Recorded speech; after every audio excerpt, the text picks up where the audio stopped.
Hey everybody, welcome back to Trades and Gains. My name is Max Pitts and this is your T&G weekly look ahead report. So last week the market ended on a high note with the NASDAQ Composite and S&P 500 both reaching record highs for 4 straight days. The main reason behind this was softer than expected inflation data, which has led to increased optimism among investors about potential interest rate cuts coming later this year.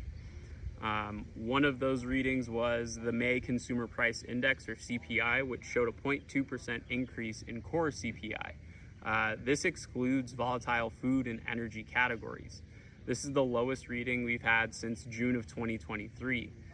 Meanwhile, the core Producers Price Index was unchanged in May, which was below economists' expectations for a 0.3% increase month over month. Economists believe this points to a positive reading of the Fed's preferred inflation gauge within the Personal Consumption Expenditures Index later this month. And with the Fed seeing just one interest rate cut this year, investors are watching closely to see if they'll make a move.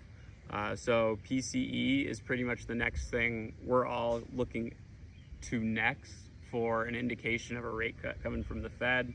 Expectations have moved from September to November, with still some people teetering that a cut could come in September. However, the Fed is walking a fine line with its most restrictive interest rate policy in more than 2 decades.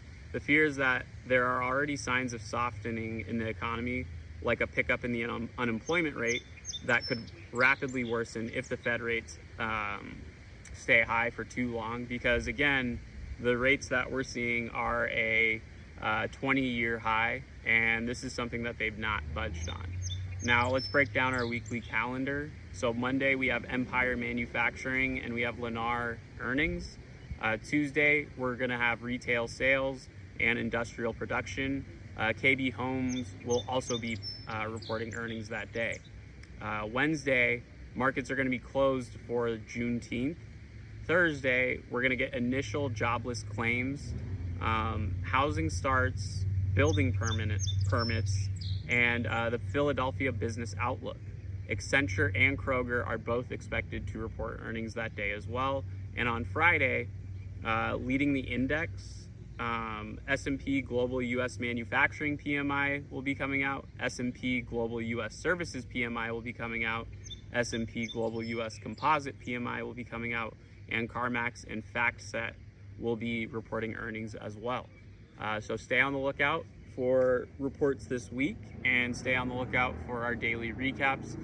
This has been another weekly outlook with Max Pitts, and here's to a good trading week.